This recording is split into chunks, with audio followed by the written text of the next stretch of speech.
Permata TV YouTube Indonesia dengan bangga mempersembahkan sebuah storytelling kekinian abad ini diangkat dari karya besar Esa Mintardja yang sangat populer di masanya, berlatar belakang kisah tanah Jawa masa lampau, tepatnya di penghujung kejayaan kerajaan tanah Jawa, dengan judul Kisah Api di Bukit Mentoreh.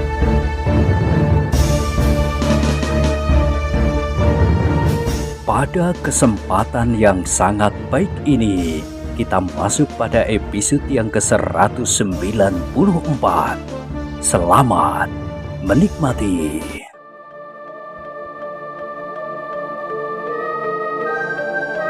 Pada episode sebelumnya telah diceritakan, terasa dada Agung Sedayu berdentangan.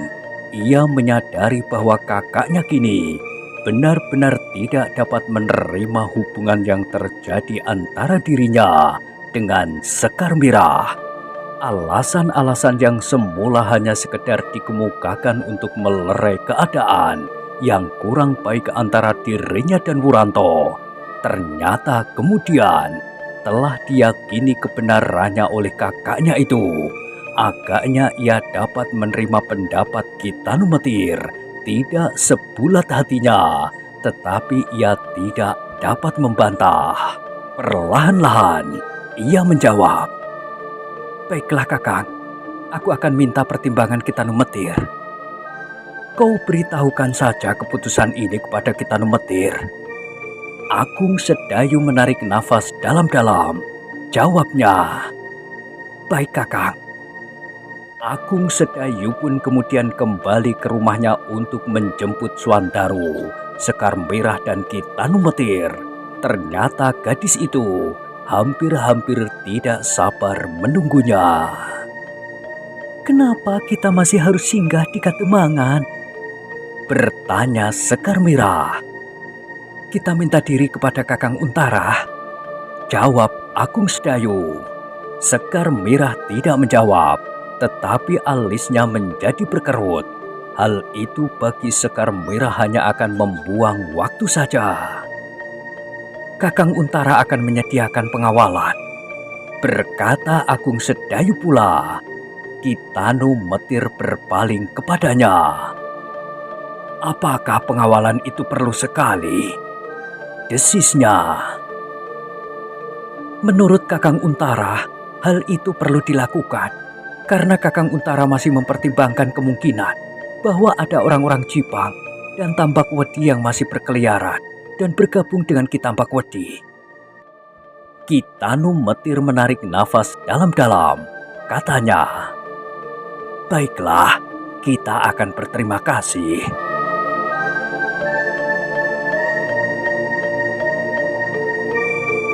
Mereka berempat pun kemudian pergi ke Kademangan. Mereka menemui Untara, Ki Demang Jati Anom dan para pemimpin prajurit Pajang dan Kademangan itu yang lain. Kitanumetir pun kemudian minta diri kepada mereka, dan dengan berat orang-orang di Kademangan itu terpaksa melepasnya.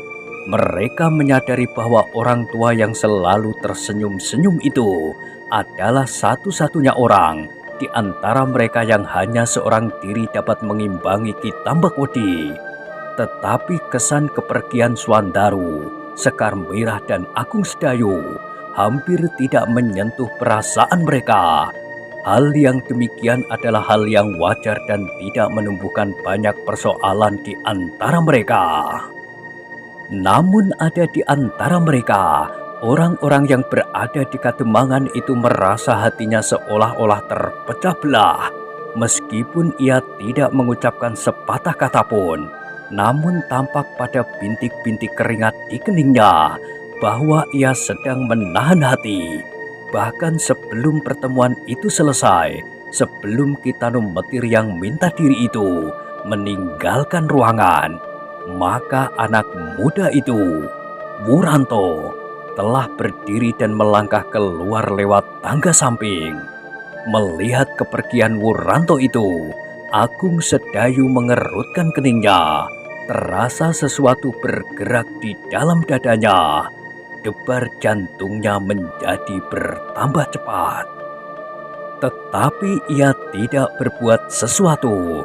Dicobanya untuk menenteramkan hatinya.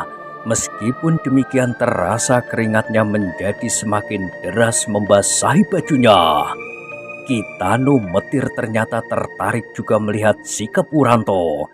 Tetapi seperti Agung Sedayu, ia pun sama sekali tidak bertanya tentang anak muda itu.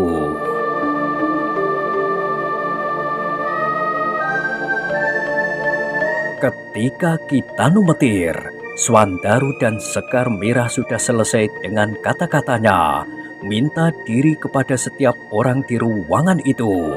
Dan kemudian Agung Sedayu dengan kata-kata yang lambat tertahan dan bernada datar. Maka mereka pun meninggalkan ruangan itu, diantar oleh Untara sampai ke halaman. Ternyata di halaman itu telah bersiap beberapa orang prajurit untuk mengantar mereka yang akan kembali ke Sangkal Putung.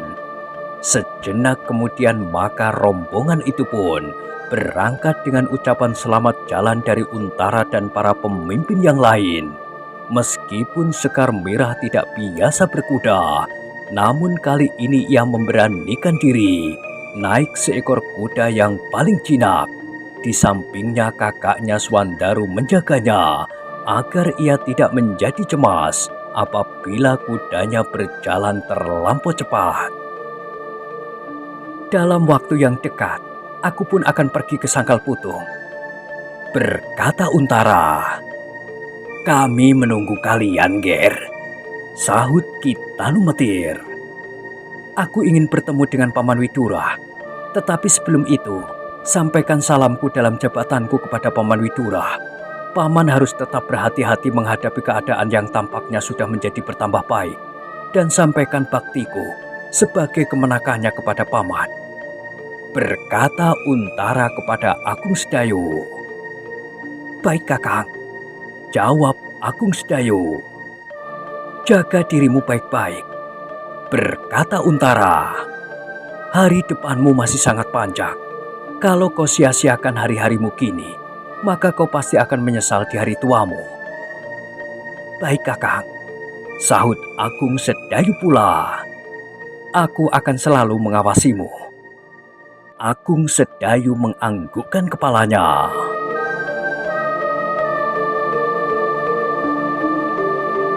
Kepada Kitano Metir, Untara kemudian berkata, aku titipkan adikku yang keras kepala itu, Kiai. Mudah-mudahan Kiai akan dapat berhasil membawanya ke jalan yang lurus menjelang hari depannya. Mudah-mudahan, Ger. Aku akan berusaha sebaik-baiknya. Dan kepada Swandaru, Untara berkata, sampaikan salamku pada Ki Demang Sangkal Putung. Pajang sangat berterima kasih kepadanya. Sangkal Putung ternyata telah berjasa sekali bagi keutuhan wilayah Pajang di daerah selatan ini. Iya Kakang, aku akan sampaikan kepada ayah, jawab Swandaru. Ketika pesan-pesan Untara sudah selesai, maka rombongan itu pun bergerak meninggalkan halaman Kademangan Jati Anom. Demikian mereka keluar dari halaman Kademangan itu, mereka merasakan betapa cerahnya sinar matahari. Apalagi Sekar Mirah, ia merasa bahwa ia benar-benar telah terlepas dari suatu lingkungan yang mengerikan. Kini ia berada dalam perjalanan kembali kepada ayah dan ibunya. Ketika iring-iringan itu hampir sampai ke mulut lorong Kademangan, maka tiba-tiba Agung Sedayu menjadi berdebar-debar. Di ujung lorong itu, dilihatnya Wuranto berdiri tegak seperti sebatang tonggak. Tanpa disengaja Agung Sedayu berpaling memandangi Kitano Metir, yang justru dalam saat yang bersamaan, Kitano Metir pun sedang berpaling kepadanya. Agung Sedayu menarik nafas dalam-dalam.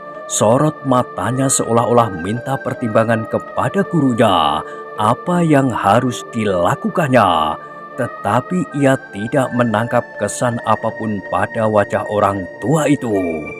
Ketika iring-iringan itu sampai beberapa langkah di hadapan Wuranto, maka Kitanu Metir yang berkuda di paling depan memperlambat langkah kudanya. Dengan sebuah senyum ia menganggukkan kepalanya. "Kau di sini, Angger Wuranto?" bertanya orang tua itu. "Ya, Kiai," sahut Wuranto dengan nada yang dalam. "Aku ingin bertemu dengan Adi Agung Sedayu."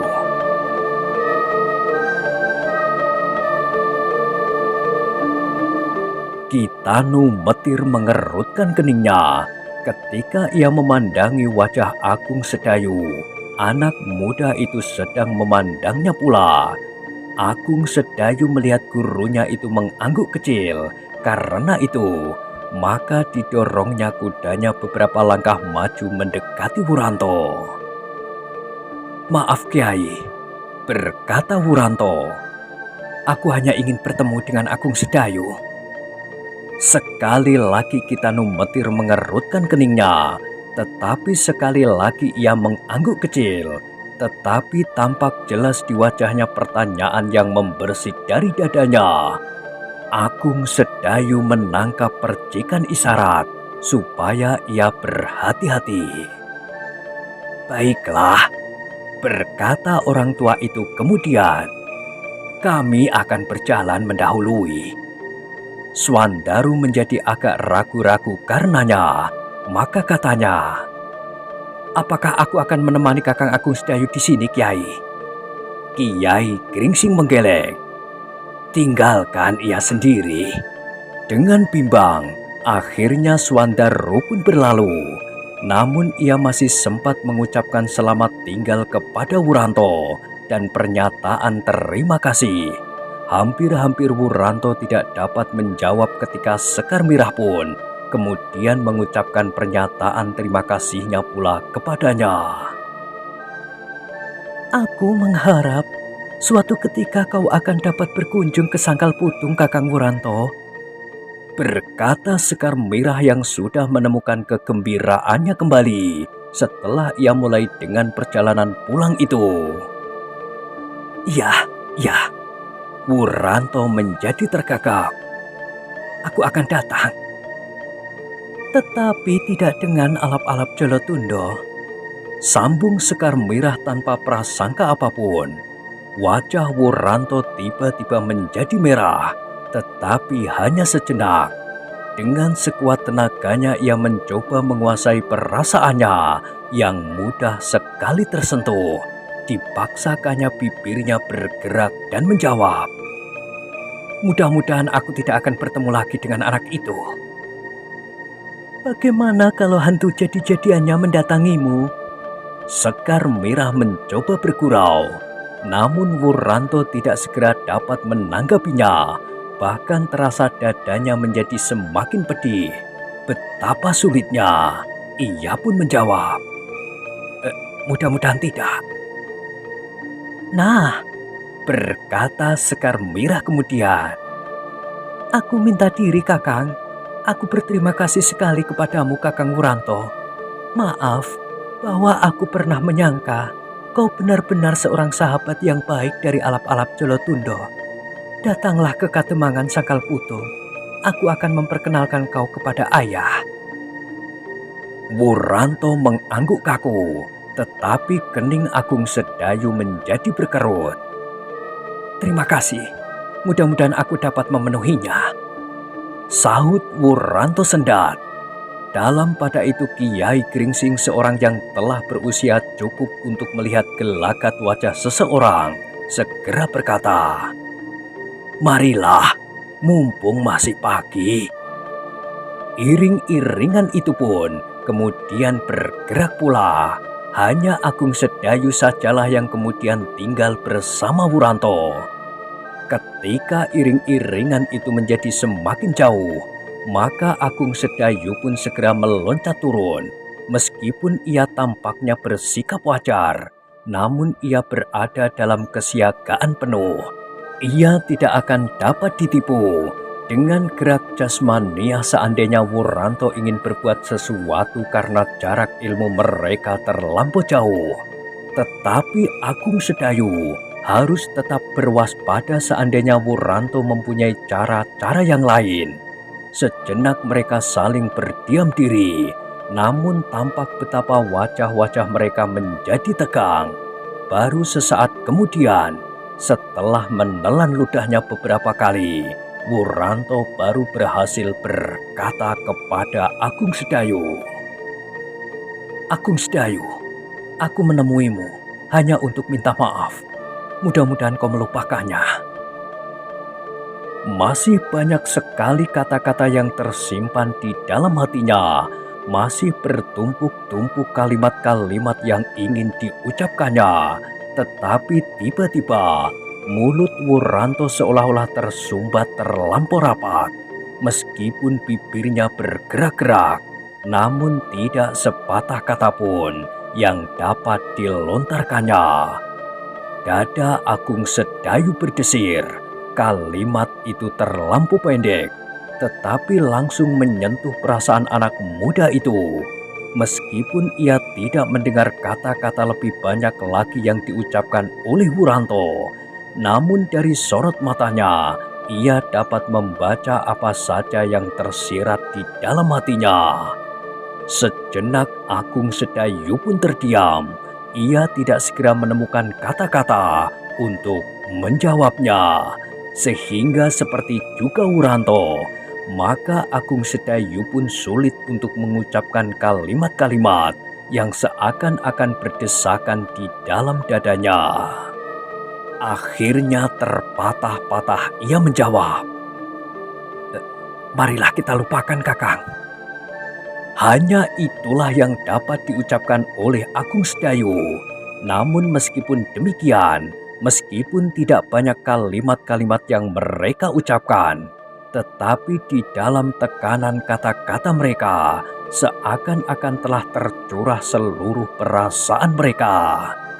Kini sekali lagi mereka berdiri berhadapan sambil berdiam diri. Terasa dada mereka menjadi tegang, dan bahkan serasa penuh dengan desakan-desakan yang ingin meloncat keluar. Tetapi tidak sepatah kata pun yang mereka ucapkan. Hanya lewat sorot mata mereka sajalah mereka dapat merasakan perasaan masing-masing.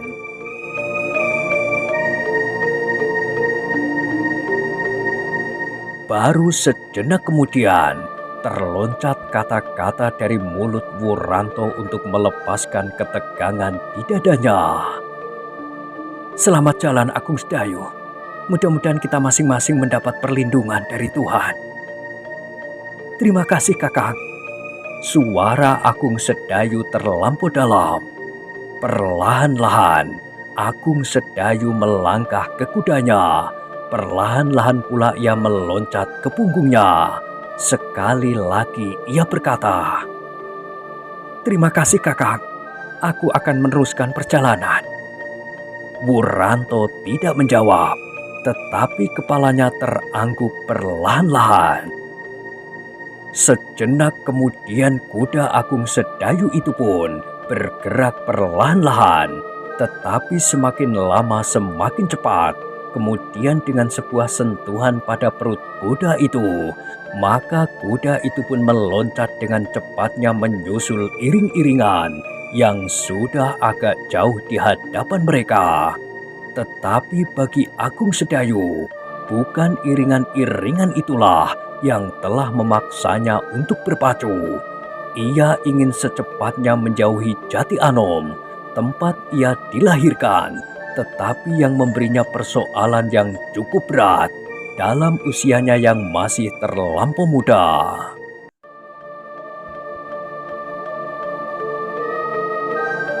Wuranto memandangi kuda itu yang berlari semakin kencang.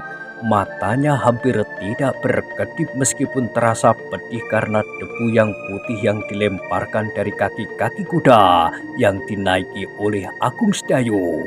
Sekali ia menarik nafas dalam-dalam, kemudian terdengar ia bergumam lirih, Anak itu luar biasa. Meskipun ia seorang penakut di masa kanak-kanak, tetapi ia kini menjadi seorang laki-laki yang perkasa. Hampir aku merusak harapan bagi masa depannya karena kebodohanku.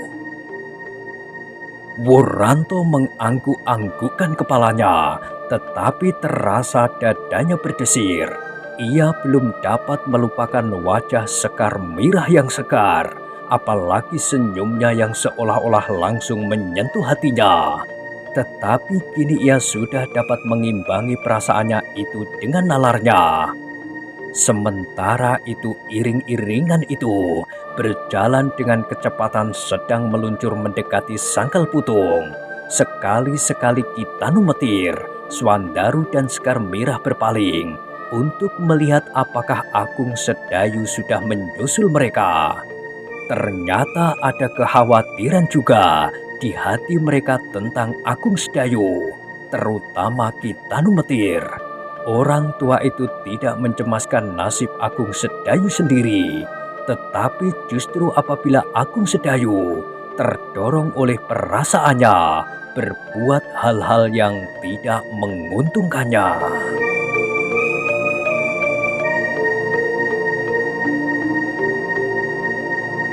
Tetapi sejenak kemudian, mereka melihat debu yang putih mengepul ke atas di belakang mereka. Seekor kuda berlari kencang menyusul iring-iringan itu. Di atas punggung kuda itu adalah Agung Sedayu.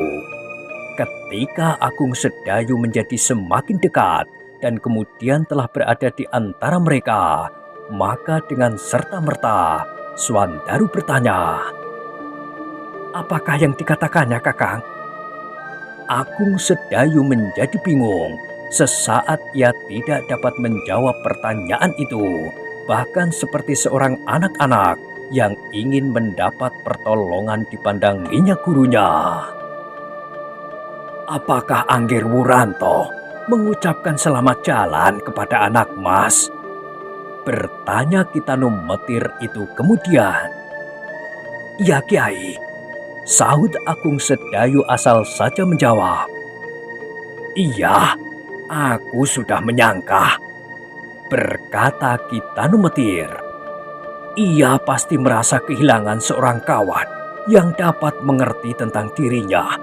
Kita dianggapnya sebagai kawan-kawan yang berbuat sejak permulaan bersamanya." "Tetapi sikapnya mengherankan, Kiai. Aku melihat sesuatu yang tidak wajar padanya," berkata Sekar Mirah. "Anak itu seorang pemalu," jawab Kitanu Metir. "Tidak, ia bukan seorang pemalu," jawab Sekar Mirah. Mendengar jawaban itu Agung Sedayu mengerutkan keningnya.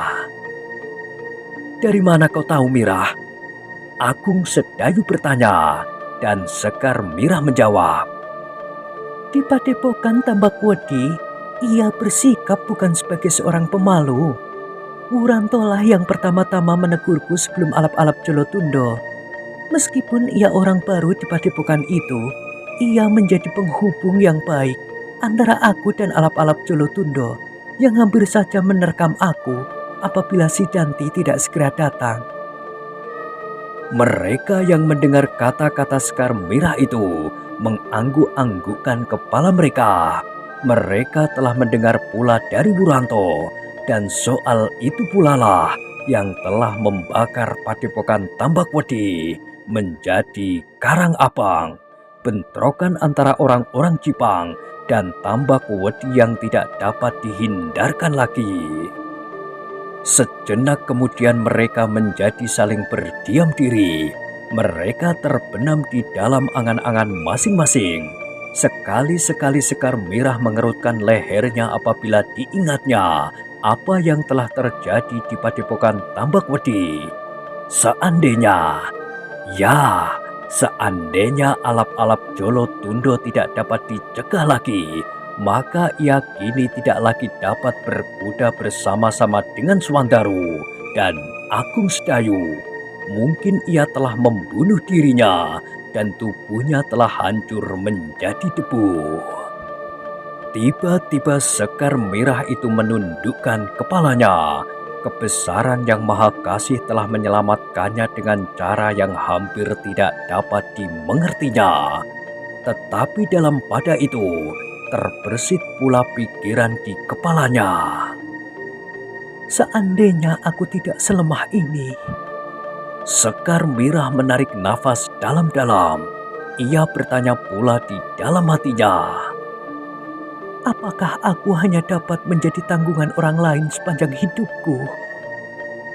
Gadis itu kemudian membayangkan tentang dirinya sendiri. Seandainya ia mampu berbuat sesuatu, seandainya ia tidak hanya seorang gadis yang lemah dan tidak dapat berbuat apapun pula.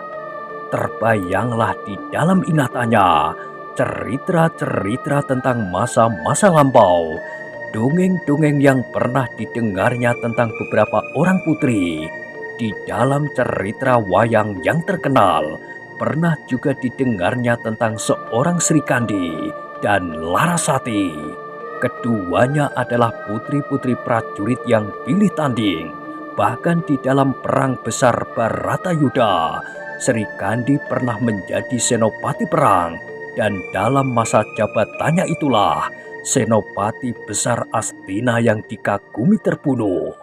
Bisma, meskipun kematiannya itu ditangisi oleh kedua pihak yang berperang, Kurawa dan Pandawa. Apakah pada zaman ini tidak mungkin seorang wanita memegang busur dan anak panah seperti Sri Kandi? Pertanyaan itu menggetarkan hatinya. Tentu mungkin. Pertanyaan itu dijawabnya sendiri. Dan aku akan berusaha untuk dapat menjadi seorang wanita yang demikian. Aku harus dapat menjaga diriku sendiri. Kalau suatu ketika Sidanti kembali ke Sangkal Putung, aku tidak akan menjadi barang rebutan antara Sidanti dan orang-orang Sangkal Putung, Kakang Suwandaru dan mungkin Kakang Agung Sedayu.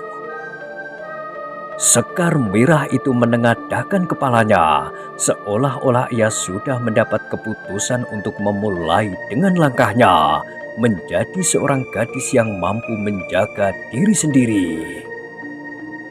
Tetapi kepada siapa aku harus berguru supaya aku mendapat tuntunan olah kanuragan? Pertanyaan itu mengusik hatinya. Tanpa disengaja ia memandangi Ki Tanumetir yang berkuda beberapa langkah di mukanya. Dipandanginya punggung orang tua itu yang berselimutkan kain geringsing. Kain ciri yang selalu dipakainya meskipun sudah mulai tampak keputih-putihan. Tiba-tiba Sekar Merah menggelengkan kepalanya. Orang tua itu sedang sibuk dengan Kakang Suwandaru dan Kakang Agung Sedayu. Aku tidak yakin kalau ia mau menerimaku pula di dalam lingkungannya. Aku sama sekali belum mengenal ilmu apapun dalam olah kanuragan. Aku harus mulai dari permulaan. Lalu ditambahkannya keterangan di dalam hatinya itu. Tetapi seandainya ayah dan ibu mengizinkannya. Dan dicobanya untuk meyakinkan dirinya. Ayah dan ibu pasti tidak akan berkeberatan. Setiap saat aku terancam bahaya, karena aku kira Sidanti tidak akan berhenti kesekian. Mungkin ia akan kembali di saat orang-orang Sangkal Putung sudah hampir melupakannya. Seandainya aku tidak mampu menjaga diriku, maka akan terulanglah peristiwa itu. Dan Sidanti tentu tidak akan sesabar beberapa saat yang lampau. Sementara itu, matahari di langit merayap semakin lama semakin tinggi. Sinarnya yang cerah telah mulai menggatalkan kulit. Angin yang berhembus dari selatan menghalau debu-debu yang dihamburkan oleh kaki-kaki kuda yang berjalan dalam iring-iringan itu. Beberapa prajurit yang ikut serta di dalamnya hampir tidak mengucapkan kata-kata sama sekali. Satu dua di antara mereka ada yang bercakap-cakap, tetapi kemudian terdiam. Memang tidak banyak yang mereka perbincangkan. ketika mereka melampaui sebuah tikungan yang tajam. Di antara gerumbul-gerumbul yang liar terdengar Agung Sedayu berdesis. Bukankah menerobos jalan kecil ini, kita akan sampai ke Dukuh Pakuwon, Kiai? Kitano Metir tersenyum. Dipandanginya jalan simpang yang sempit itu, katanya, "Sebenarnya aku telah merindukan rumahku yang hampir roboh itu. Tetapi aku agaknya masih belum sempat. Lain kali aku akan menengok apakah pohon kates yang aku tanam sudah mulai berbuah." Agung Sedayu mengangguk-anggukkan kepalanya. Kenangannya mulai menjelajahi kembali masa-masa yang pernah dilampauinya. Ia hampir pingsan ketakutan ketika ia bertemu dengan alap-alap Jolo Tundo di daerah ini. Apalagi ketika kemudian kakaknya menyuruhnya berangkat sendiri ke Sangkal Putung untuk menemui pamannya. Seandainya kakaknya tidak mengancamnya untuk membunuhnya, maka ia pun pasti tidak akan berani berangkat.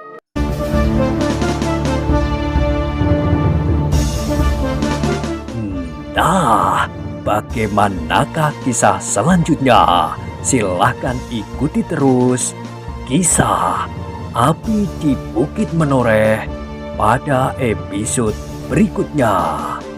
Sampai jumpa.